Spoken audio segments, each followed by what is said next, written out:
Moving day here in your wonderful SIMAGIC F4 series here on Velocity Esports Racing. Aim of the game is very simple when you reach moving day. Give yourself the best platform possible, either to secure the championship around early or to give yourself the best chance of winning with just one race meeting to go in 1 week's time. So if you set yourself up and say, how am I going to find the way to go and secure this in my back pocket? You've got to do so at one of the toughest circuits in the world. It is one of those street circuits that everybody enjoys, though, racing at. It's the circuit Gille Villenueve here today with you. I'm Jake Sperry. You got Joseph Black along with for today's running. Joseph, an incredible circuit with incredible opportunities here in the championship for Aaron De Battista. Oh, it really is. It's a fantastic circuit. One of my favourites on the Formula One calendar nowadays, just because it can trip the drivers up so much, and I'm sure we're going to be seeing some of that tonight, where the drivers will be fighting with each other all race along. And well, we know how these drivers can be. So around Canada, around Montreal, I think it's going to be interesting to see how they mesh and how the dynamic works. Yeah, and that dynamic is brought to you courtesy of Motors Inc., Intercomp, Monster Energy, Brand Garage, Level Academy, and The Specialist. A live look at the calendar here where we've been to the Hockenheimring, Okayama, and Navarra. And we've got Snetterton to come along as the championship finale, a true battling circuit in these FIA F4s. But this will be the first real time that they have forced themselves onto the street. So how will a street circuit today fare different to everything else they've dealt with before? Well, it's tighter. It's a lot tighter than the 3 rounds that they've done so far. And so I think they're going to have to give each other a little bit more leeway. We've seen them fighting a lot to just keep themselves alongside, keep themselves ahead, keep themselves fighting for maybe the lead of the race, maybe further down the order. But what has been true and what has continued to happen is they just keep giving it a go every single lap. I think it's going to have to be a bit more measured today. Yeah, I think that measurement is going to be really, really critical, and we'll see how measured you'll have to be around this circuit, because we take a little look here, if you haven't seen the circuit Gille Villeneuve before, at this little track guide to get you up to speed. Welcome to Circuit Gille Villeneuve. Host of the Canadian Grand Prix for over 40 years, this track's popularity among fans refuses to wane. Although it has gone through a few alterations in its history, the nature of its layout has remained pretty much the same. That nature, of course, is that its 14 turns are mostly chicanes, split up by long straights to add up to a 2.7-mile street course-like canyon of a track. These 4.3 kilometers are mainly made up of actual streets on the man-made Ile Notre Dame, though portions are specifically built for the racetrack. But whether or not fans consider it a true street course, the close barriers that line the majority of the track don't care what you think. Places like the exit of Turn 4 and Turn 9 frequently collect the greedy. But these pale in infamy to the notorious Wall of Champions. Named for its penchant to collect F1 World Champions, the corner itself is called Quebec. Regardless, it's a finicky and tight chicane with a critical corner exit, so drivers are tempted into edging the car as close as they dare to the concrete. Despite the numerous heavy braking zones, passing can be difficult at times for certain types of cars. Often, attrition or cut course penalties play a bigger part in who finishes where. While sports cars and NASCAR have both made stops here, this place is mainly known for its history with Formula One. Named after what is easily Canada's most popular driver in the International Open Wheel Series, this semi-temporary circuit looks like it's actually here to stay for a long, long time. 4.36 kilometers in length. It'll be 3 laps of qualifying and 25 minutes as the main race, and then the sprint race of 15 minutes that follows on afterwards. So as they get themselves ready for this one, they'll be looking around at a circuit that basically tells it in 2 parts here, Joseph. The very technical start from turns 1 all the way to turns 9, and then the very fast and flowing end to the lap to the Wall of Champions chicane at 14. Yeah, it's a very demanding circuit, the circuit Gille Villeneuve, where it keeps you on your toes at every single opportunity. You think the last the last half of the lap, really, the last sector and a half, is very much all about keeping that speed up. And although you do have the final chicane and that hairpin as well, it's just all about getting that entry, getting that exit, and getting those overtaking opportunities. The first sector, it's all about building up that time and all about getting that little bit closer. So I think for the drivers, the ideal way to attack this race is going to be to first have that first sector just in your pocket, so you can be the one quicker, but then later on in the second sector, that's really your place to attack. It very much is. So keep an eye on that as they go, and as well, keep an eye out on how the points are calculated, because it's going to be for Aaron De Battista. He's on top by 18, so he's got to outscore Mika Murcieka by 17 points tonight to become champion. You get a maximum of 25 points in the main race of 25 minutes. You get 10 points for the sprint of 15. So it's very unique in terms of how they work the championship points out. Sean Cassar is then in third, with Jake Sam at fourth and Ryan Karabot in fifth at 48 and 47 points. Then Ilan Dimek Girshi in sixth, ahead of Adrian Manduka seventh, and they're in eighth position. You saw moving through. Ilan Dimek Girshi then is ninth, and you got Steve Caesar Farrell rounding out your top 10. So the points continue on to move themselves about, but critically, as far as I go, Sheldon Muscat there in ninth position. Dean Vella, then, who hasn't been seen since he's struggled to score points, the Maltese national champion, down in 10th place. Shows you how tough of a series this has been, that the national champion is in 10th. Yeah, it's really, really high expectations for all of the drivers, and they've managed to keep each other honest all the way throughout. It's a new, it's a new game for the Velocity drivers, and so we are naturally going to have new competitors rise to the fore. But it is surprising, as you say, that we've had some fall off as dramatically as they have, and I'm sure that the more seasons we do on the iRacing game, the quicker they'll get up to speed. Yeah, and that speed, I think, is going to be really telling here, that some drivers have it ornately, others are going to be in a little bit more of a, well, we've got to learn and try and find the pace a little bit more scenario out there. Car number one out on circuit right now, Aaron De Battista, the championship leader by 18, did so on the bout of consistency that he tried to work through and go and gain the results, bounds over the final chicane, and now looks to gear up for what is the end of his first lap and the start of his second. They've got 3 available to go and work. De Battista, fastest then on a 37.8 as that crosses the stripe through the Virage Senna. Turns 1 and 2, up over this small crest on this island in the middle of the St. Lawrence River, and into turns 3 and 4. Tiptoe down the hill, try and take as much as you can. Don't brush the wall on the outside. It will give you a 0x incident already through turn 5 and to the chicane of 6 and 7.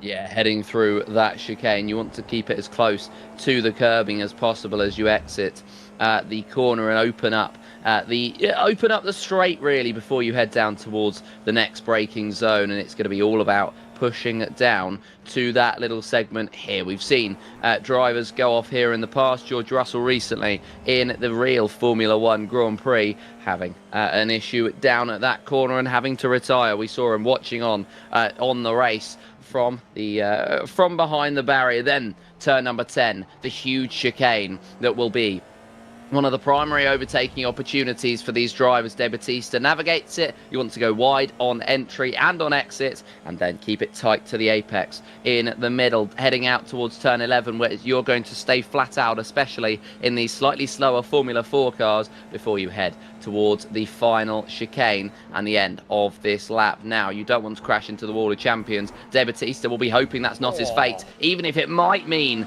that that will consign him to the championship, and he is almost lost it into the wall there, but it will be Aaron De Battista to the line, and it will be a lap time that isn't quite an improvement.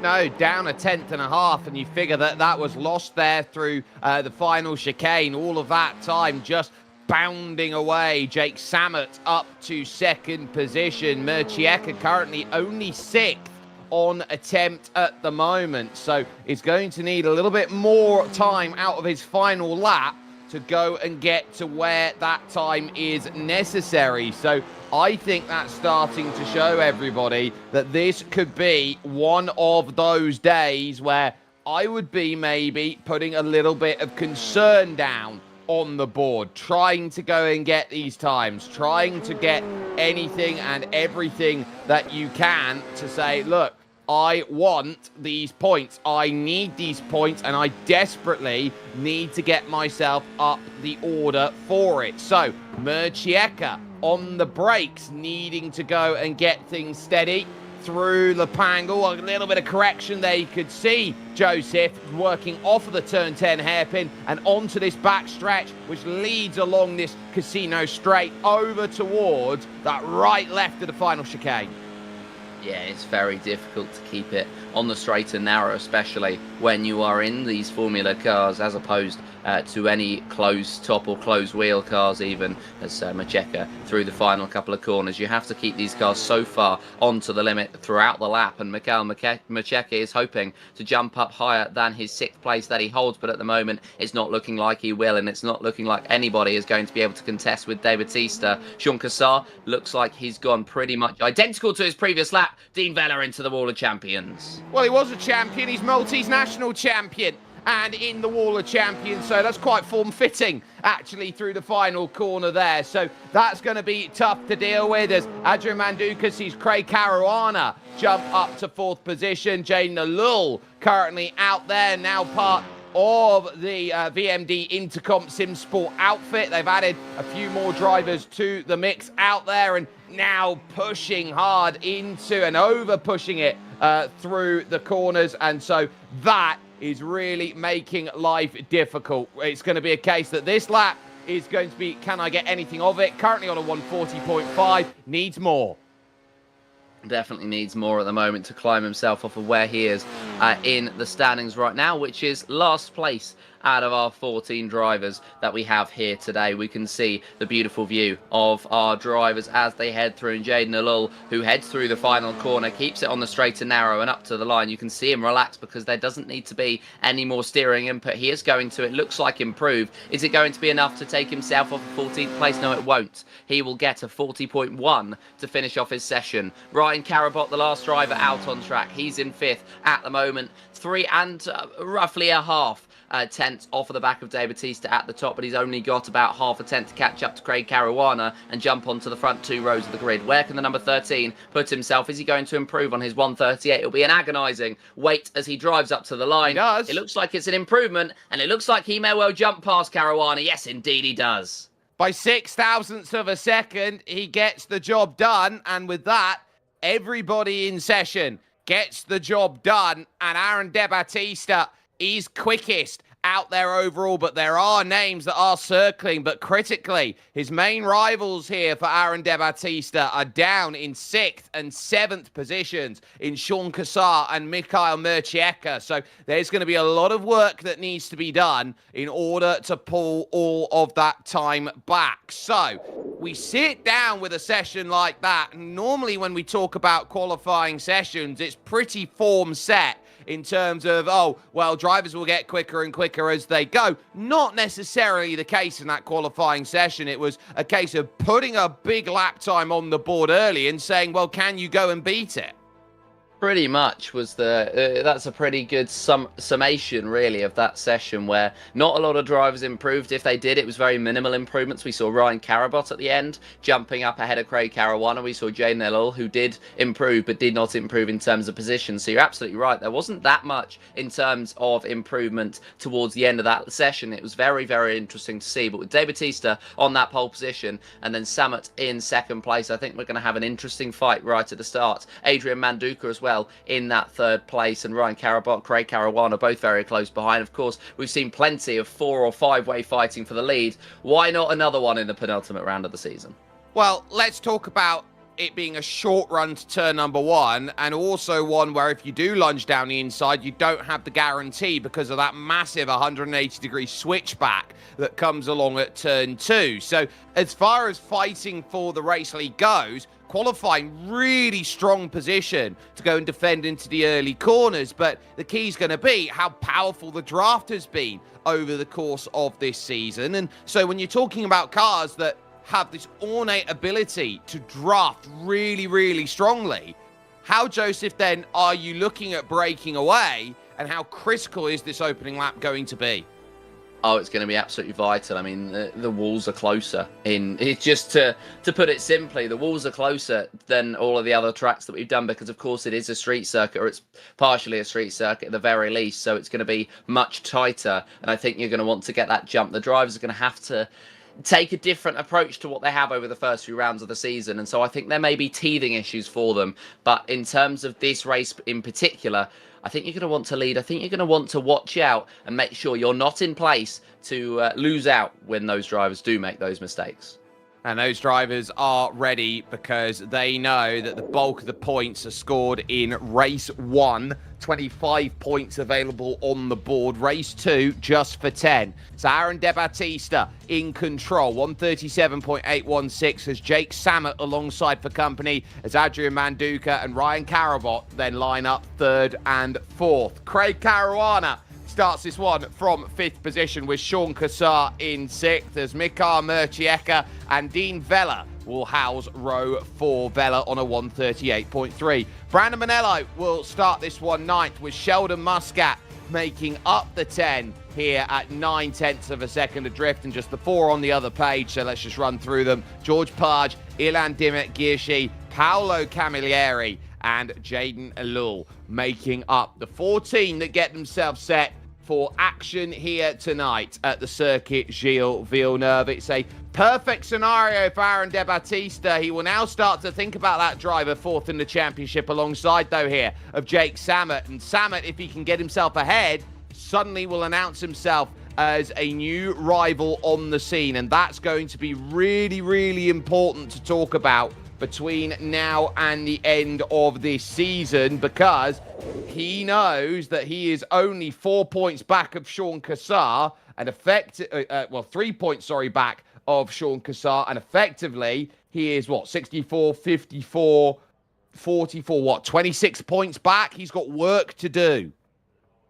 He really does. There is a lot of work to do for these drivers to try and catch up with De Battista. Of course, he's only 17 points ahead, but that difference in such a short season can be so very vital. Samet here has an opportunity to try to put a thorn in De Battista's side, and he's going to try to do so from the front row of this field. I am keeping my eye out for Adrian Manduka in that 3rd place, that number 18, who looks so very set pretty much all of the time, and he's going to try to maximize the pace that he's had so far here today and turn it into a victory. Craig Caruana as well, slightly further back, but he is going to want to be fighting his way through as well. So those are my drivers that I'm keeping an eye on slightly further back, but De Battista and Samet at the top are of course going to be your favourites.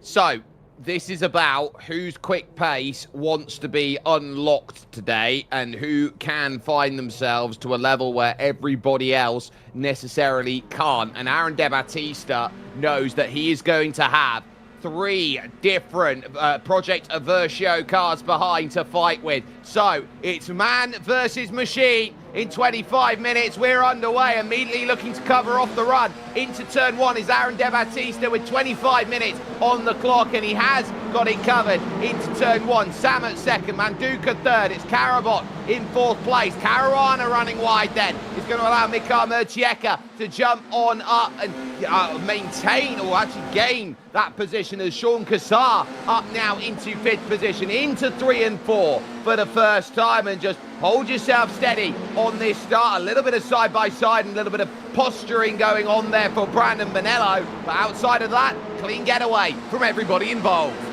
Been very patient so far from all of these drivers. It's been very, very patient indeed. They're just trying to settle down to the circuit and the different dynamics that they're going to have all the way across it. Everybody is following in suit behind De Battista at the moment. Are we going to get any side-by-side action right down here. I believe there may well be a brief yellow flag in the background, but nothing too worrying for all of the drivers. Samet just getting himself settled in and hoping to make his way past De Bautista at some point in this race. Slightly further back, there is going to be a move down the inside for Dean Vella on Craig Caruana. He's not had the greatest of starts to this race, and he's going to drop down his 3rd place. So he started 5th, he's all the way down to 8th, and he's going to be under pressure from Benella.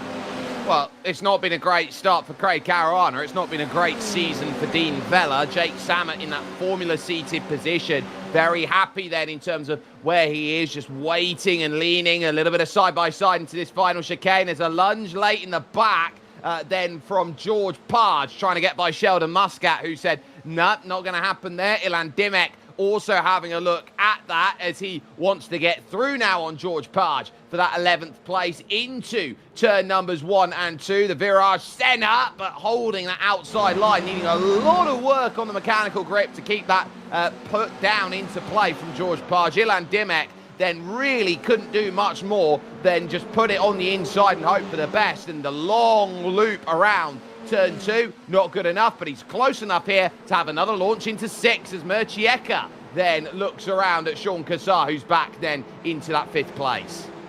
Yeah, he had a look, but there wasn't anything more than that for now, as Gershi's going to be all over the back of George Parge for the 11th place, and he's going to want to make his way up and try to climb into the top 10, but Macheka slightly further up in that 6th spot is all over the back of Sean Cassar. So there's a couple of battles developing here, but they are going to have to be patient, and this will be interesting to see how they develop from the feature race into the sprint, whether they do find the opportunities as Ryan Carabot looks to the inside, doesn't quite go for the move. Does Macheka decide to go for it on Sean Cassar? Yes, he does, and he's going to be on the inside into the hairpin. Turn number 10 is going to be so much better for Macheka. He'll make his way up to P5, and in the meantime, George Parge has had an issue.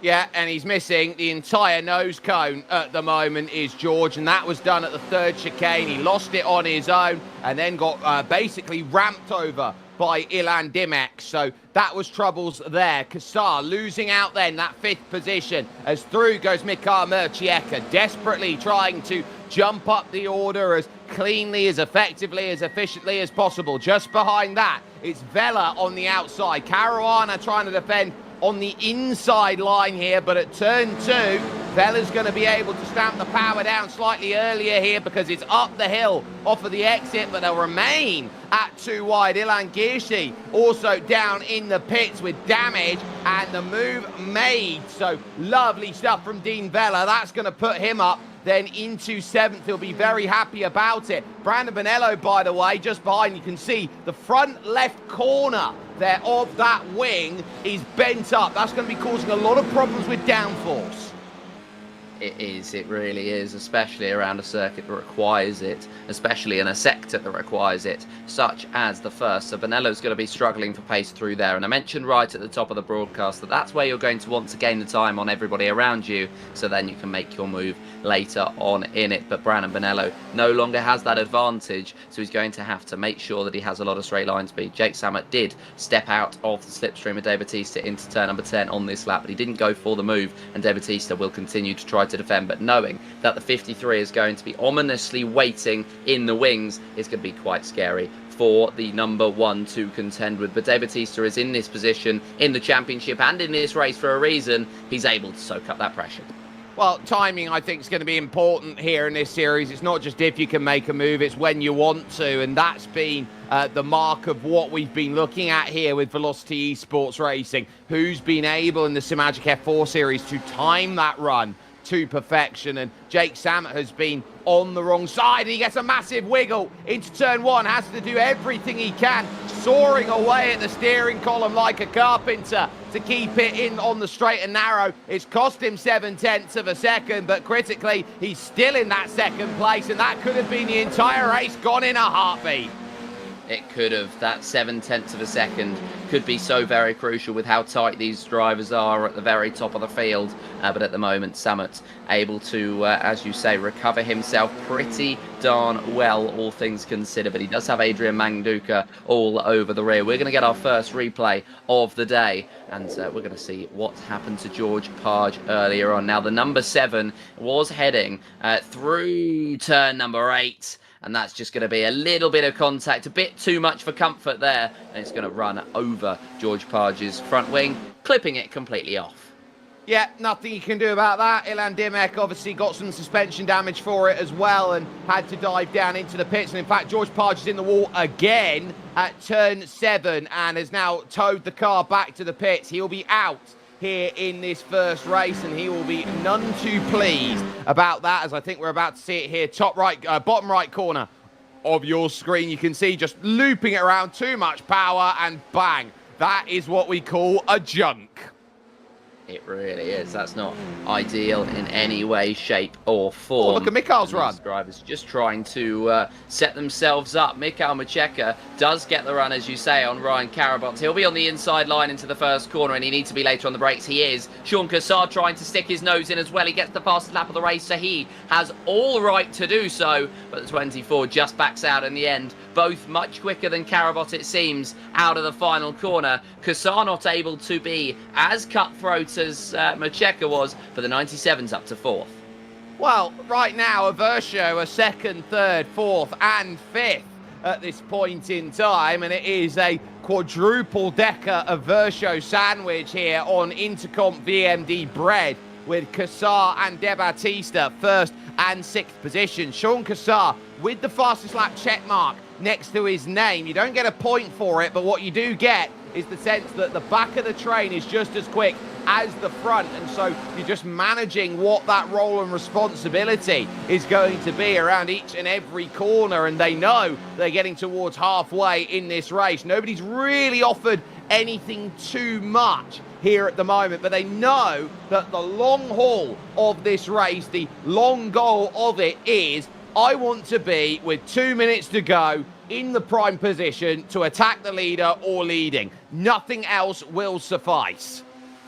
I think so far in this season, contrary to the majority of iRacing seasons that I end up casting or watching as a whole, I think that first place is where you're going to want to be, because that second place, yes, it is going to be great for anybody who wants to put the leader under pressure. Yes, it is going to be great in terms of not being the one who's under that pressure. But at the same time, third place could throw themselves in as Sean Cassar tries to, and he's going to cut that first corner and smartly give the position back to Karabot at the end, but that was very nervy from the 24. It kind of felt as though he put that car in that position and then went, oh, I'm now on the inside of somebody who's not going to give me that space. Well, Ryan Karabot turned in. Actually, I think he had a car that was very loose in the rear, and he was trying to catch a slide, and there was nowhere really for Sean Cassar to go at that point. So dealing with a car that was a little bit flighty, Sean Cassar gets spooked off the road and ultimately is still having to serve slowdown penalty as through goes Dean Vella, and by not having the power here, through will go Craig Caruana as well. Slowdown penalty for what it is. Does slow you down, does fix the penalty up, but even afterwards, there's still the penalty of getting yourself back up to speed again. Yeah, because it does cost you more than the time that's on the board. It's not quite as simple as that, as Sean Cassar's 8th place now and is going to try and make his way back past Craig Caruana and continue the momentum that he had. He was very, very quick, but it doesn't just cost you the time that you've lost. It also costs you that momentum, as you say, and I think into that first corner, that's going to be a huge part of the track where you really want to keep that momentum up, especially as you go into the braking zone of 2. Sean Cassar in the number 10, all over the back of Caruana, but I think he's not going to try to make a move at any point soon, although he is really pushing, almost flying into the barrier on the outside there. I don't think it makes full sense for the 24 to push just yet, at least. I think he has to wait just a little bit longer to not regain his head, but regain his confidence. So, confidence then is going to be needed, and so now we just get that sense, a little bit of a breath then taken by Jake Samet, as it looks like Paolo Camilleri had an issue through the final chicane and in fact has ended up in the Wall of Champions. But I would be looking around here at Jake Samet. He desperately wants that position because this will give him an extra 7 points, and he takes 7 points off the championship leader. That's what we call a 14-point swing if he gets this move done. Not getting it into the third chicane here of 8 and 9 is going to be waiting out there for the chance, and so he's going to be looking at Manduka behind. If he can't get the move done, then it's everyone else who's going to be turning around and trying to go and make that happen. So no understandings, no looks out there, but this is Paolo Camilleri's problem, working through the right and the left. He's overcooked it in, tries to save it, and it's just a slow and laborious punt into the Wall of Champions. It is, although it seems to have promoted him up to the top of our timing boards. Of course, that's not true. We've still got De Battista in the lead of the race, and this is the fight for that lead with Jake Sammet just 2/10 off of the back of De Battista now. Manduka and Macheka keeping Sammet honest, making sure that if there's any mistakes, they're in good position to pounce upon it. Macheka is going to try and have a look at Manduka, but he had a slight squirm out of the exit of turn number 1, which meant that he wasn't able to make that move stick, or he wasn't able to put him under as much pressure at least as he would have wanted. But Sammet is closer to De Battista than these two are to each other. Macheka, though, still 2/10 off the back. So it's going to be fine margins between these 4 drivers at the top of the field. Ryan Carabot, 1.8 seconds off of the back, running a decent race in 5th place. And he's going to hope that somebody here comes to contact, because he could very easily jump his way onto the podium. Well, Mika Murcieka knows he's got to stay within 17 points of Aaron De Battista, and right now he's behind by 12. So he would go into the race coming up, which has a top 8 invert with a 3-position advantage, but would know that he couldn't afford to lose 4 more championship points and would have the world to do over at Snetterton to finish this season off. So Jake Sammet understands this here. He knows that he's got to get involved. He's got to start taking points off, and he dives down at Lepangle here. Was half blocked there by De Battista, trying to cover off that line. Not enough to allow it, and there's going to be overlap then as tyres hit side pods as they work along Casino Straight at the halfway stage. No reaction there from Jake Sammet at all as he looks to work the side draft to get himself into position. Now you see Adrian Manduka just waiting behind. He's lifting off of it. Sammet lunges to the inside and leads. Yeah, Sammet now the new race leader. De Battista all over the back of the Maltese driver who's just taken the lead, and it's the Maltese driver trying to fight back. Manduka, though, is going to put De Battista out under pressure, and it's almost going to be a positive turning straight into a negative for De Battista. The exit he got out of turn number 14 was so good that now he had to just lift off a little bit down the straight, ruining his momentum, and seeing Manduka to the inside. Slightly further back, the action has lit up, and that'll be the fight for 6th place. Caruana, Bonello, Vela, and Casara Muscat as well. But at the top, Sammet leads, and it's now Manduka in 2nd. Well, now the championship protagonists are 3rd and 4th, and directly there you can see the glow of the brakes there on the front for Mika Murcieka, as behind that Dean Vella in a massive battle here with Brandon Bonello. This gives Sean Cassar now the chance to launch on the power and say, look, I'm going to take some toes. Sneaky from Bonello, giving it to Sean Cassar, wanting a car between himself and Dean Vella. Move made, pass confirmed, and so they'll be happy with that in play. But Aaron De Battista, the story of this race, was half a lap ago here, Joseph, up by 12 points net on what he needs. Now he's only up by 3 as Bonello still having to defend. This is a great chance for Craig Caruana to run.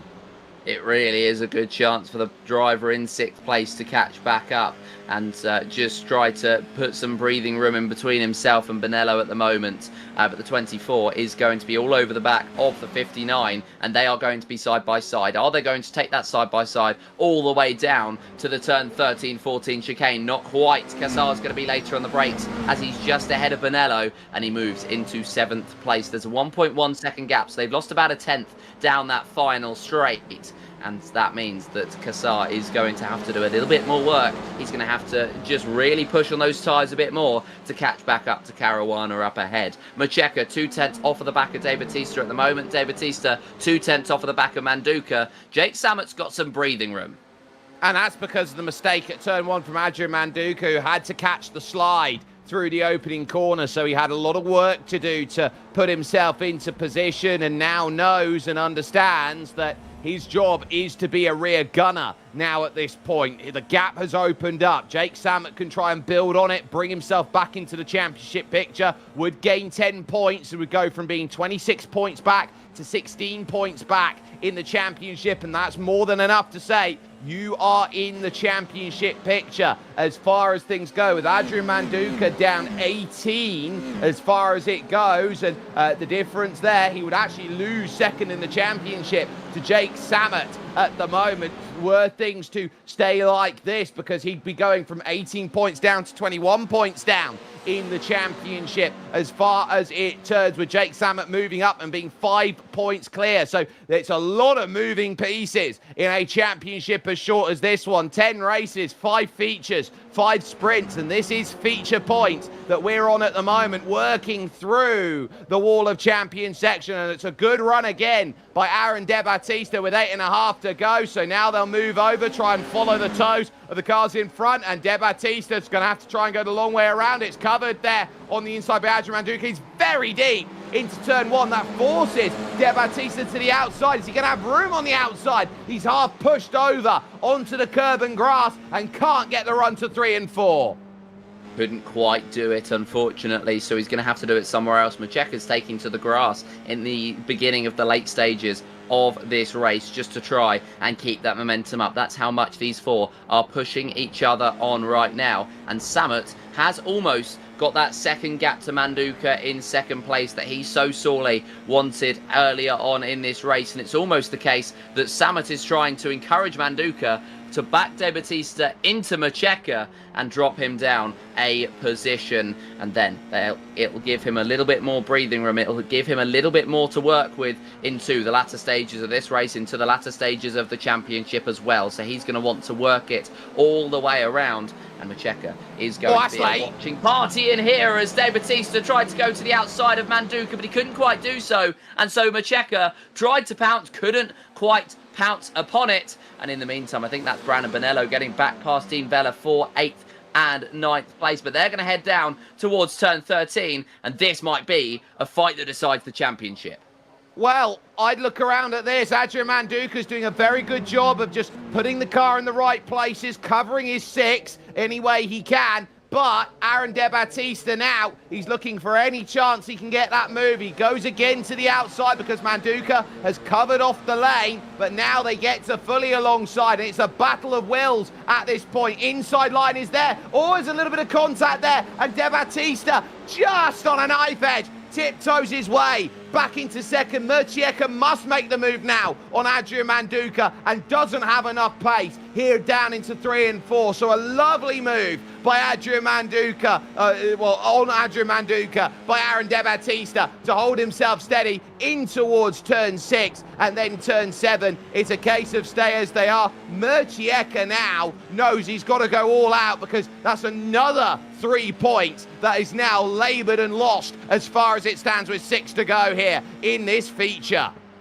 It is, and there is 6 to go, as you say. De Battista's defending all over the road ahead of Adrian Manduka for that second place right now, trying to stay ahead of the 18 who has the confidence at the moment. I think De Battista's thinking a little bit too much about this championship here as Manduka looks to the outside, and well, it's just not quite going to be on just yet. Macheca once again has a nose. I don't even think he's thinking about the championship in any way, shape or form. I think Macheca is just desperate to make a move. Manduka's going to get the run on De Battista down towards turn number 13, and he's going to try to make a move. This is what happened slightly further down the order, slightly earlier on in the lap, as there was a big slide, but now it's 2 by 2 for second and for 4th, and it will be Manduka who makes his way back through.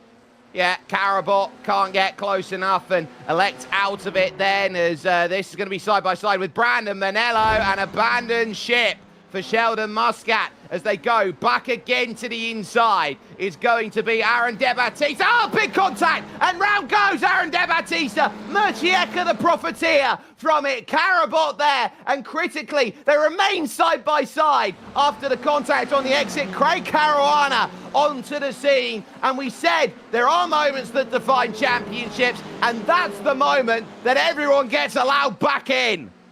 It may well be the opportunity for more points to head the other championship contenders' way. This is a huge chance if Adrian Manduka can make his way through, if Craig Caruana can make his way through, if even Dean Vella can catch back up, and Caruana's on the back of Manduka as it stands. He's got the momentum, he's got the confidence that he would have wanted as he heads into turn number 7. The number 10 is going to be on the inside line. He's going to send it later on the brakes than Manduka and will jump up into the top 5. De Battista, the next victim up for Caruana, but not if Adrian Manduka has anything to say about it. He's going to look to the inside of 10, I'm sure. And is he going to try the move? In fact, he looks to the outside of turn number 10. He's later on the brakes, but the turning is going to be easier for Caruana, so he stays ahead, and Dean Vella now is going to be able to pull alongside Manduka. Not enough to have the confidence to remain alongside, but enough to threaten.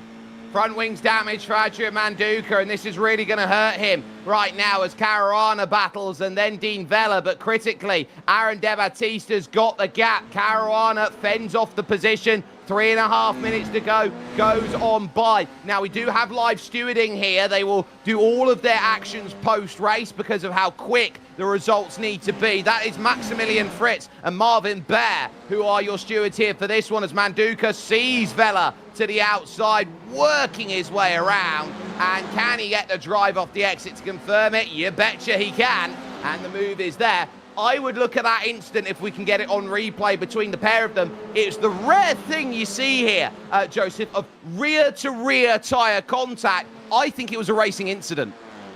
Yeah, I think so. We're going to have to watch that replay, and I'm sure we're going to be able to get, or I'm sure everybody's going to be hoping that we can get 100,000 angles of it as well. That's like the VAR at the World Cup at the moment. Everybody has a different opinion. Everyone wants a different perspective. But then it's one of those things that's going to be decided in the stewards room by the stewards only. We're going to get a replay coming up. And is this going to be the incident we wanted? Yes, it is. And it will be. The first corner they're both going to head into. And it's just, yeah, it's just one of those where the drivers have a miscommunication and there's nothing they can really do about it.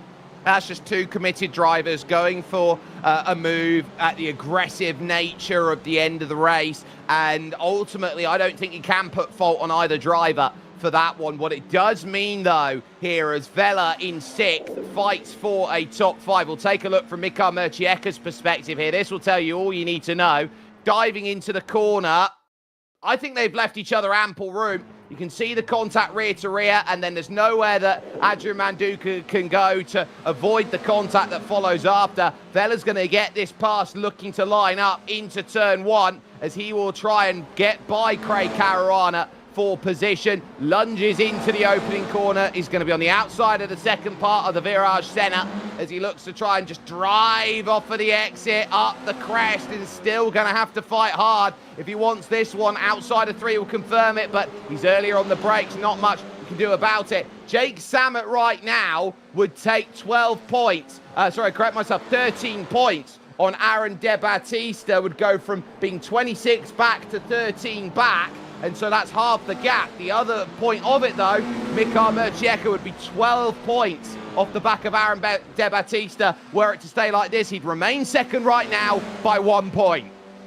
Yeah, he would, as there's a move potentially going. Adrian Manduka having a look at Dean Vella, just tucking back in. Vella has a look at Caruana as well, just ahead, and they're both going to run wide in the end. Caruana, the only driver in this 3-car battle not to make a mistake, and that might open the door to Brandon Bonello once again to get involved. Indeed, he does, and he's through on Adrian Manduka. It feels as though Manduka's confidence is shot right now after the moment that he had with De Battista. But De Battista, to his credit, has been able to pick himself up once again and has just built up that gap to Caruana. He's not going to get close enough to sit on the podium, but he's at least minimised the issues that he's going to have. And that podium at the moment is currently Samet, Mercieka and Karabot. And that may well change onto the final lap of this race, with Jake Samet going to be 2.9 seconds ahead. So he's pretty much checked out. However, Mercieka and Karabot split by just the 0.3.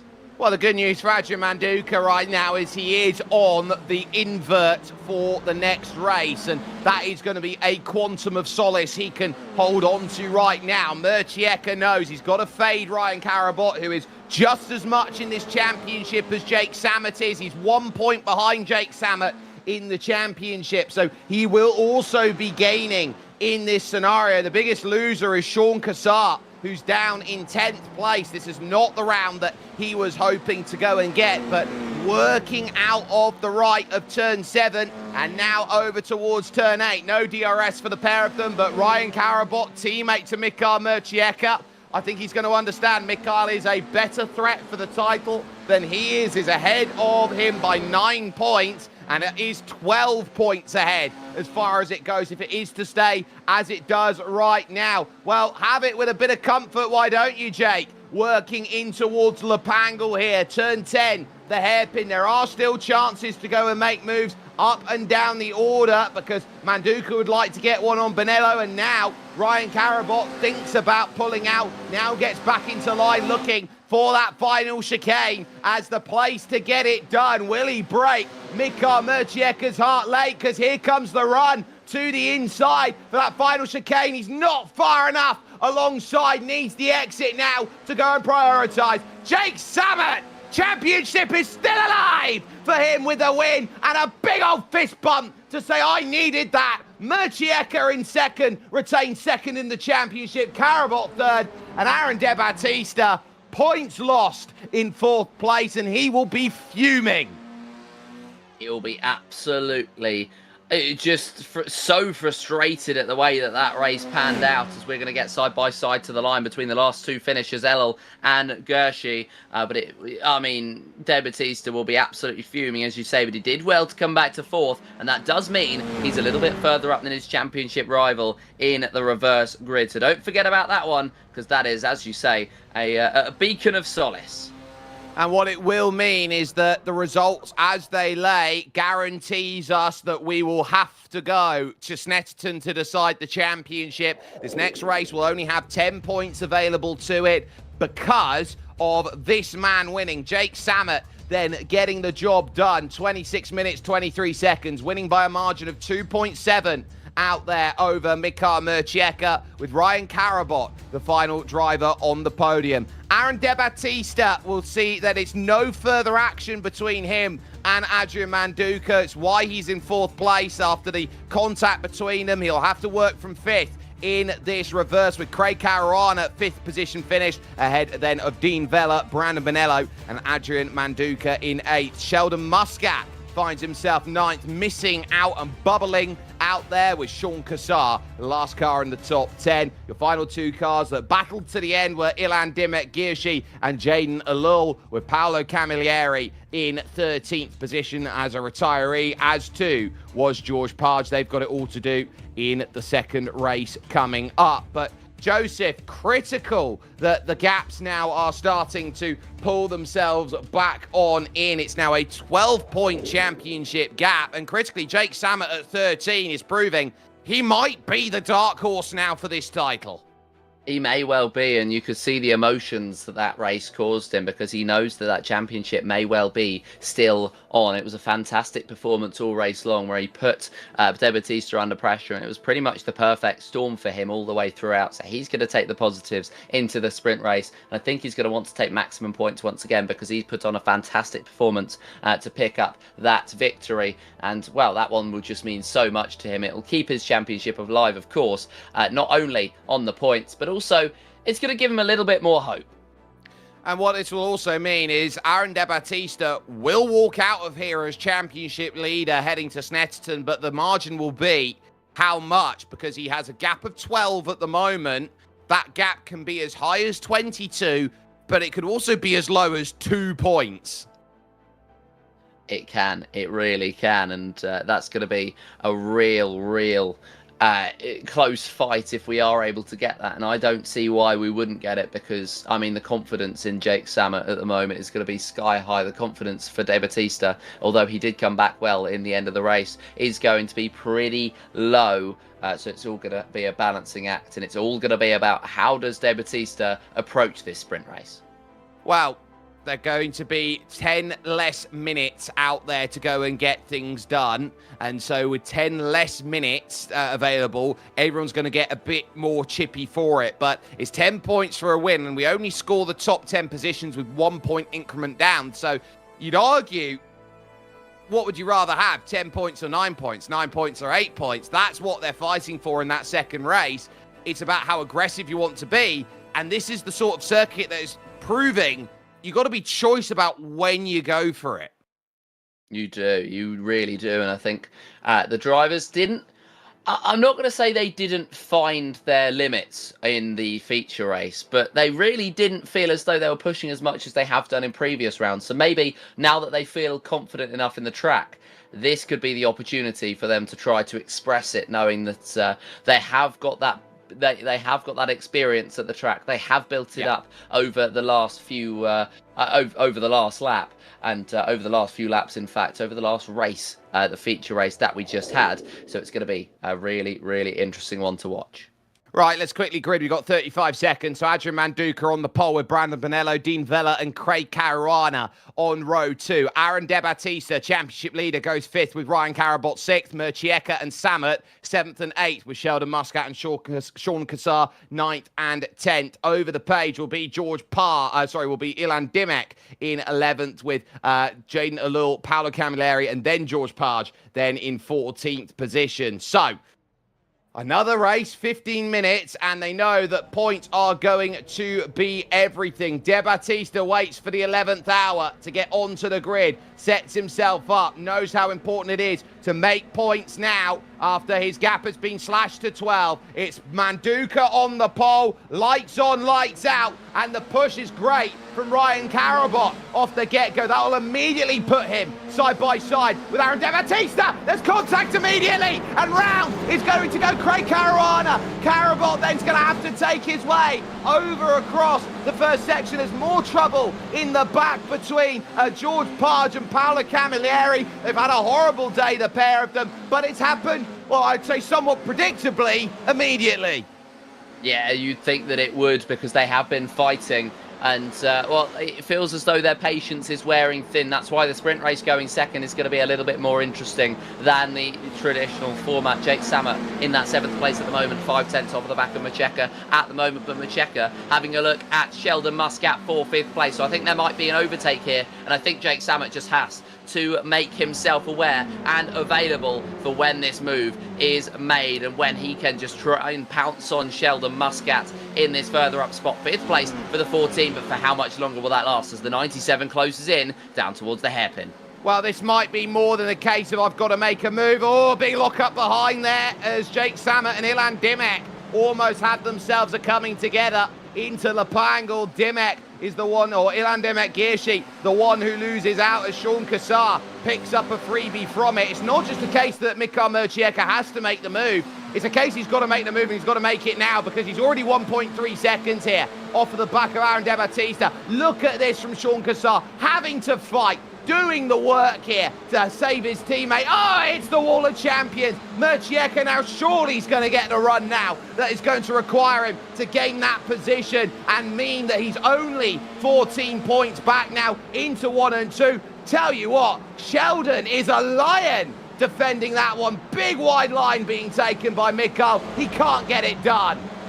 No, he can't. What a defence that is by Sheldon Muscat, showing why he is such a fantastic racer, showing why we've lauded him up so many times, even if he's had a disappointing season, because he, at his core, is a great racer, and he's demonstrating that right now as he's defending ahead of Murcieka. What can Murcieka do? Absolutely nothing. Well, throughout the course of the whole first sector, as Gearsheet is going to have an issue. Yeah, clobbers the wall under braking there into turn 6. And Joseph, I don't know about you, I think he's got his brake bias wrong. Yeah, I think potentially that could be the case. Of course, all of the drivers preparing for this race like they had for the first. Side by side for second place, Dean Vella is going to try to make his way through on Brandon Bonello, and he's done so. De Battista is going to be on the inside of Bonello as well into turn number 10. Is he able to make that move stick? Yes, he is. That's a really clean move for our championship leader. Yeah, it's a slowdown for Brandon Bonello. That's why it's so clean. Manduka leads, and Bonello having to serve that slowdown worse is going to be on lap 2. Jaden Alul around at Lapangle, and only now has Brandon Bonello served that penalty, which means suddenly Sheldon versus Mikhail, they're going to be on the scene here, and Murcieka's going to maybe try and box in Sheldon Muscat in towards this final chicane. Sheldon's there, there's contact, and Muscat has to jump over the chicane. He'll get a slowdown penalty of 4 seconds for that one, and now in the background then behind Samet, Sean Kassar will lose out to Ilan Girshi as the moves all happen. And guess what? Sheldon now is not going to go and serve that penalty. I think in his position, he might go all the way, take the penalty out there. No, he's going to serve it on the exit of turn 2 in a safe manner. But Murcieka, it's cost him all the time. It really has. That is a huge chunk of time lost, as we're going to have a look at the at this 3-3 going 3 wide, in fact, and it will be just about squeaking ahead. Ryan Karabot holding ahead of Kassar and Muscat for now. Yep, so Ryan Karabot jumps by the pair, Kassar and Sheldon, then having a big old ding-dong at turn 4. Very easy to hit the wall down the hill at 4. But really there, Sheldon Muscat now back into 10th position and on 1 point as far as it goes. But ultimately, he was trying to fight with everything he's got. And Mikhail Murcieka, I think, understands that and realised that I'm going to have to put the car in a position where either you're going to have to back out of it or we're going to have an accident. And unfortunately, drivers chose accident. Muscat a mile too deep. Down then at the hairpin, we'll see 2 more go flying by there as through goes Craig Caruana then to jump on through. It's now, as the race stand looks, Manduka who is clear at the front, Vela second, De Battista third, and Brandon Bonello fourth. Murcieka and Samet now for position, and that's a pass that ties these two on championship points. It does. It ties them indeed. Jake Samet is going to have a lot of pressure from Murcieka behind for 6th place. Is this going to be the move for the 97 back into the first corner? No, he backs out. Jake Samet has the upper hand in this fight, and he's going to hope to hold on to it. 1.2 the difference between himself and Bonello. He hopes he's faster. I think he is, but it's about gaining that position as Kassar and Caruana fighting for the final spot in the top 10. So, Craig Caruana back there. Let's take a look at the start here because this is a really important one. So, you look over at Ryan Karabot and he moves over and pushes for a line to try and dive to the inside. I just think Ryan Karabot got tunnel vision there because how are you supposed to predict that if you're Aaron De Battista? It is incredibly difficult, and it's one of those things where a driver can have a rush of blood to the head, and so it's going to cost them a lot, I think.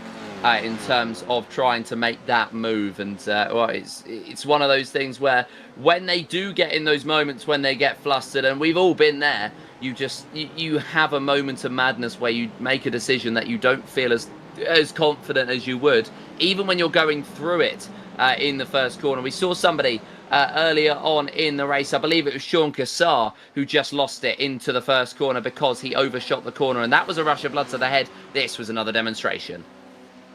Yeah, so that, as you demonstrate, is going to be a really, really important sense of where everyone is now trying to go out there, find the aggro level and be out there for it. With Murcieka back through, wide goes Ilan Dimek, almost clipping the wall of champions, and then that puts Ryan Karabot into play. Dean Vela doing absolutely brilliant work then on pace. He's pulled the gap back to Adrian Manduka now to half a second. Karabot holding that 7th is now going to be under that threat. But Mikhail Murcieka back ahead of Jake Samet, still ahead by 2 points. The move done into that final chicane. And now knowing here that we're still not even halfway through this one.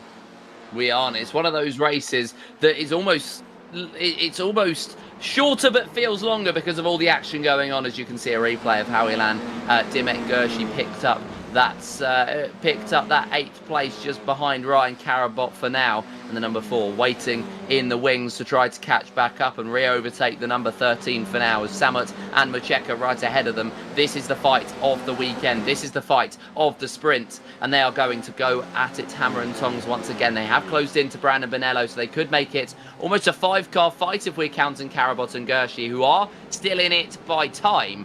But then it will get very, very tight in between them. And I think Murcieka and Samet just have that class. They ooze that class of those drivers who are slightly quicker than the rest. Of course, it's all a learning experience, but those drivers have, I mean, they've got previous experience on these games, I think it's fair to say, and they are going to maximise that as they have done throughout the season. Very tight between these further up, as this will be the fight for the race lead. Manduka, the car with a little bit of room. Aaron De Battista, none right now, but he's trying to create some.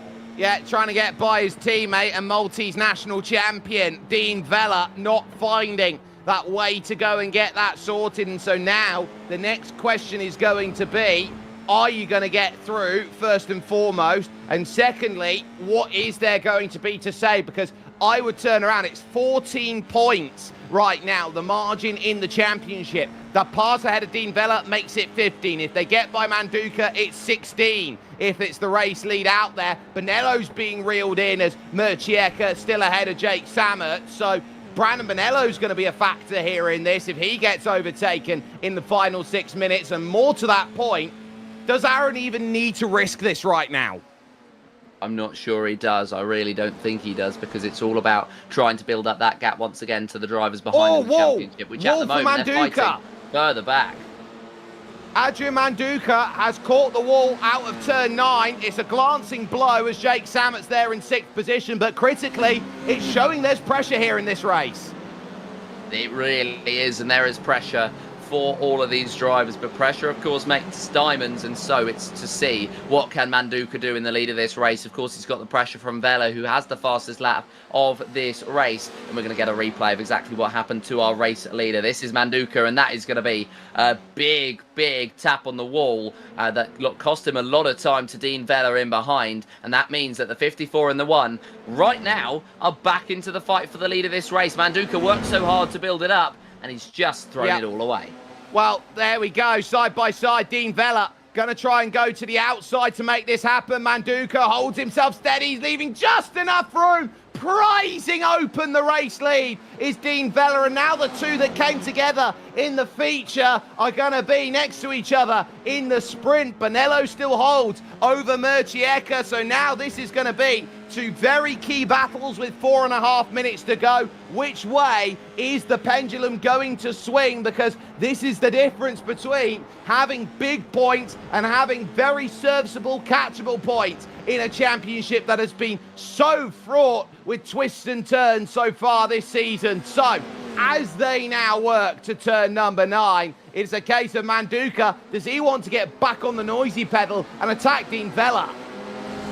Yeah, he's going to want to. He's going to try to. There's 4 minutes left in this race, and it's all about this racing IQ right now. Where does he want to stack up? Does he want to be the driver in the lead of the race? It looks like he does, and it'll be the inside line for Vella. Manduka is going to take that gap into turn number 10, and he will pick it up. But Vella, with the exit out of the corner, will try to remain ahead, as there's a fight further back in the bottom right of your screens. But this is going to be the one for the race lead. De Batista's trying to get himself involved as the number 1 tries to go all over the road.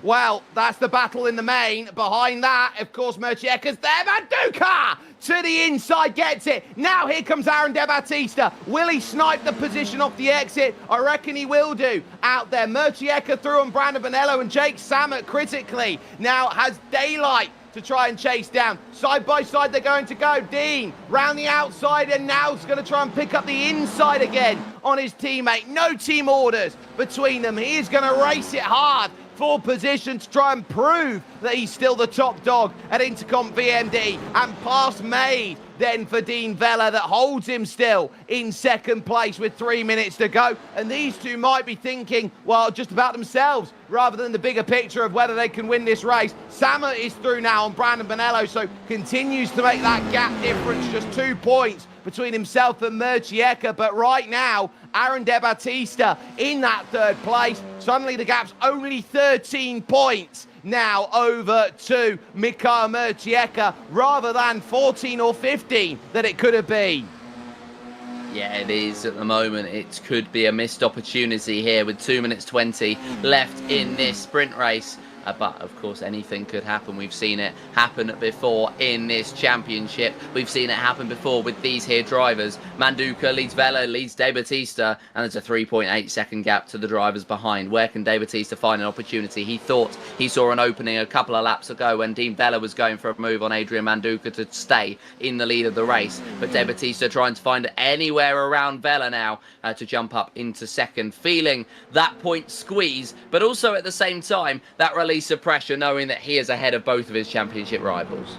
Jake Samet back into position now, having that slipstream to try and close Mikhail Murcieka down. Ryan Karabot back there, and Dimek back there, trying to work out where's the right time to strike. No moves then for the front three, and behind that there was a little thought from Ryan Karabot whether to attack Brandon Bonello or not. He seems to have picked up his pace slightly, and Jake Samet knows that this is the difference between going into the final round third or going into the final round second, tied second. If you can go and get this move, obviously, if they do something silly between them, their championships are blown out the water, and that's the only help that De Battista has. He's happy in his position into turn 6, pretty much posturing the car on the tyres. Look how aggressive the turn is there off of that FIA F4 in front.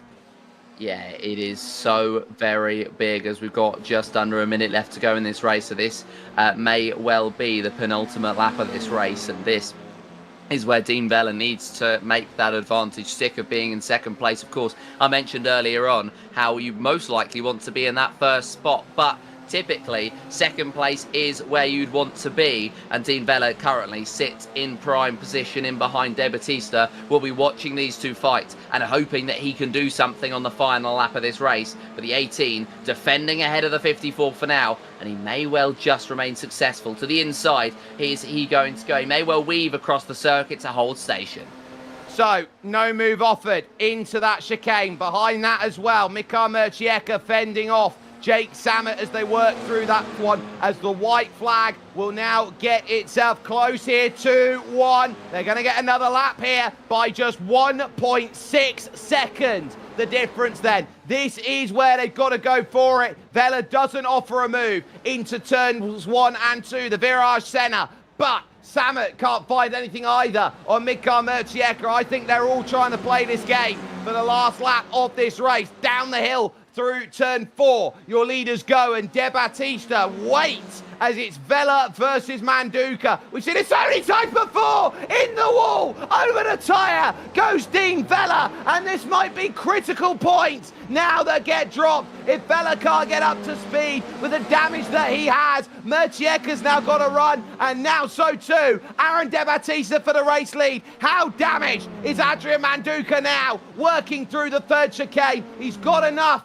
by the looks of things, but he is going to be so vulnerable on that final straight here as they'll work on for it. Murcieka clawing it to 0.8 of a second, and now to the outside is the posture here into Lepangle. This could be an almighty steal late on if you can find the move, and still Murcieka tries to haul it down, but is 0.7 too much on this final straight. De Battista knows he's going to have to go the long way to get it to make it happen. Now here comes the sense of how much are you going to move over. Adrian Manduca doing everything he can, still covers the defence into the final chicane. How's the drive off the exit? Adrian Manduca looking at this, thinking, I've got enough. It's going to be De Battista desperately trying to get there. He won't. A Pyrrhic victory then for Adrian Manduca. It's Vella who will hold third, and critically in fourth, it is Mikhail Murcieka. It's 14 points, the championship gap, heading to Snetterton. It is what a comeback from De Battista across the course of the weekend. He did not take a race victory, but he took as good as one as Jake Samet. Not a great sprint race here today, but a fantastic first race for himself, as the final results are going to be very, very interesting reading. And I'm sure all of the drivers will be tuning in to see where they all stacked up. Well, Adrian Manduca will get 10 points, but would be looking around, and we wished it was 25 today, with a winning margin of 1/10 over Aaron De Battista in second, taking 9 championship points. Dean Vella is third, with Mikhail Murcieka in fourth. Vella going over the top of Adrian Manduca on the final lap. Jake Samet critically 2 points behind Mikhail Murcieka, then on 16 adrift in 5th place, with Brandon Bonello 6th, Ryan Karabot 7th, and Ilan Dimek spinning it out of the final corner, ultimately from 8th, stays 8th by 0.4 over Craig Caruana and Sean Cassart. The last point scored then for him, and honestly, a day that he just wants to forget for championship hopes. Sheldon Muscat will end up 11th after his contact with Mikael Mercieka. Paolo Camilleri is 12th, and a lap down for Jaden Alul with an instant point black flag, as George Page will once again retire from the race. A double DNF here tonight for him. So very tough to go and navigate through all of the very tough racing that has been setting itself then into play. We are going to have the chance to jump in with some drivers. I think there's no better place to go than to Jake Samet, who I think right now, Jake, you are starting to claw yourself right back into the title picture. A win today and the result of 5th there in that sprint race. I think you're right in the picture once more. Yeah, I mean, that was the plan. My plan was to win races at this point, see what happens then. I was really unlucky in the first few rounds. I got spun in Germany, and unfortunately I caused a massive incident also in Okayama. But yeah, unfortunately we could have been a lot better. But yes, we're trying to bring ourselves into the fight. You certainly have done that and have proven that this is a wonderful circuit for you in terms of holding yourself steady, building the gap, making the moves at the right time. But critically in that race too, it looked like the gap just opened up and you got stranded. How critical was the draft here today and how it formed the battle packs? No, the draft was very, very critical. I mean, yeah, but the plan was to try to win the first race, which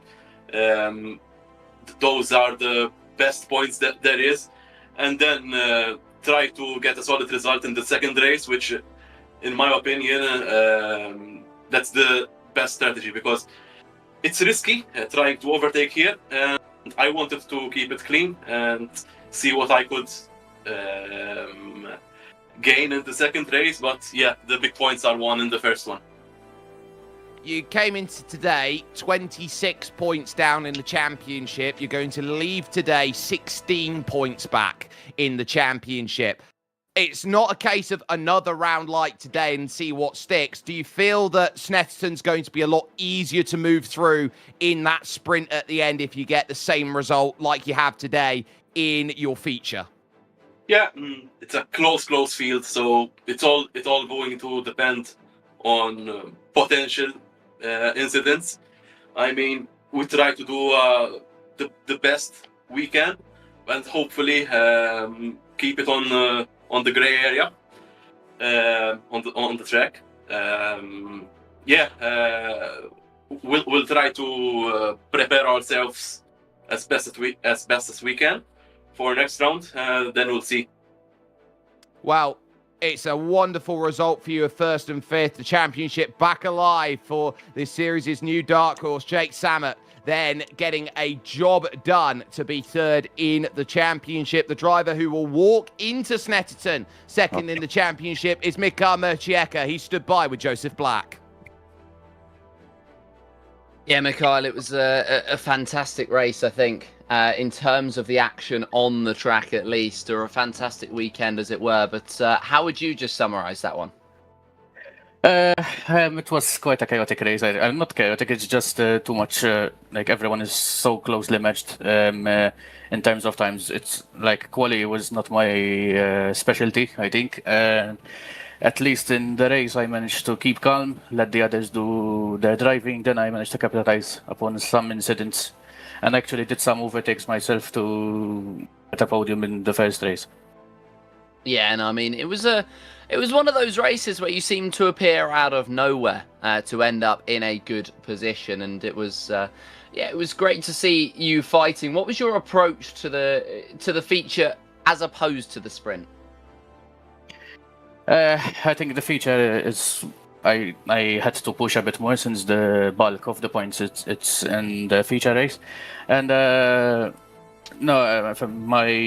since the field is quite tightly packed, I think my mindset in this race is to just keep calm. I know I have good race pace compared to the quali pace, and just let everyone make some mistakes like it actually happened, and managed to capitalize and get the points I needed. And this is our first street track that we've had this season. How does that differ with these same drivers as opposed to all of the purpose-built ones? I think it didn't really make a difference. Everyone was like composed. No one did any silly mistakes. From my end, it's just you have to be a bit more careful when to push, especially when we had these high temperatures. Because one mistake, you could end up in the wall. That's the main difference from an actual permanent circuit. Wow, that's fair enough. And well, we got one more round of the season to come up. Snetterton next week. What's the early thoughts? I think it's going to be a train, literally, because I think it's a difficult track to overtake. But obviously, qualify is going to be crucial. I think that's going to be my mindset. I'm going to work a bit on the quali. And because I think the championship is still on, so if I get at least maximum points from the feature race, then we can do something in the sprint maybe. And a bit of luck, we might have a chance. Fair enough. Well, good luck for next week, and thank you very much for joining us. Thank you very much. Yeah, Mikael Mercieka there with a wonderful result here as far as his championship, a second and a fourth. Now, a driver third and ultimately seventh over the course of running today is Ryan Karabot, who's here with me right now. Ryan, found yourself in the train there in race number one. Seemed very simple in that regard, but the heavens opened in that opening race when Adrian and Aaron came together, and that gave you the opportunity to vault to the podium. Yes, good afternoon. I was racing my own race, and then when they collided, I took two simple positions and I stayed P3. I didn't have, I think, the pace of the top drivers today. I wasn't confident at all, so I was trying to avoid any incidents. In that regard, then, race two didn't quite go the way your plan needed to in race one on the opening section. So you moved over to try and get the dive on the inside, it looked like, in the opening corner, and found a car on your left-hand side? Yes, exactly. I had a very brilliant start, and I didn't see Aaron on the left, and I thought I was ahead of him. So when I touched his front wheel, I locked up, of course, and unfortunately I took Craig out. So for you, you're on the chance with a very large periphery for the championship. You need the heavens to align in order to pick that up. In that sense, then, for you at Project Aversio, is Snetterton now going to be working in the service of Mikael and Jake to try and get one of them to get the title? Actually, everyone is driving their own race. This is my first time, my first season on iRacing, and I'm trying to get a lot of experience from these guys. And I'm trying to get new ideas, new things about the race, especially, and about F4s. So I'm trying to get used to it, and I'm trying to drive my own race. Well, in that regard, we know how quick you are, say, for example, in the F1 games. We know how great of a driver you have been everywhere you've gone and played. So I'm not surprised to hear that from you. And I do hope that your pace level continues to grow and we see you at the place where you normally have seen here on Velocity Esports Racing, challenging out there for battles. Ryan Karabot then getting himself a third and as well a seventh place finish out there, which is going to bring us to the point where we are now talking about Championship Thursday in 1 week's time, Joseph. Snetterton 300, it's a track that folds in and amongst itself, but critically, it's got the big, long back Bentley straight where you can go and make moves. It's the prime place to get it done. And, of course, the run up the hill over towards Rich's Corner, turn number one. So it's going to be one of those tracks where I think you got two very, very good places to go and get moves. And I disagree with what Mikael Mercieka says and saying it's just going to be a train and a draft track. I think it's going to be one of those where you are going to see a few moves here and there. Well, it's difficult, isn't it, to judge Snetterton too early before you've seen these drivers on that track. And I think that whilst he says it's going to be a train, I don't think these drivers have the capability of sitting behind in a train. I think they've got such a good racing spirit. I think they feel naturally so aggressive, and now they've learned how to race against each other. I think they're going to have a bit more confidence than that. And that confidence is going to be key here, as this show brought to you, of course, by title sponsor SIMAGIC for the SIMAGIC F4 series. And on top of that, the collaboration has come with Motors Inc., with Intercomp, Monster Energy, Brand Garage, Level Academy, and The Specialist. From Joseph Black, myself, Jake Sperry, and Christian Deploy, who has been in the director's chair. In the words of Joe Buck, we will see you on Thursday for the title decider, which still can go any one of three main ways as we get ourselves set for championship action. It's a case where Aaron De Battista held a big margin, and it has been cut a little bit as far as he needs, but instead of having one main worry, he's now got two very big Averso worries to go with. It's going to be De Battista versus then Jake Sammer in third and Mika Mercieka in second. All to play for as we will descend on Norwich for the final round of the season. We will see you at Snetterton.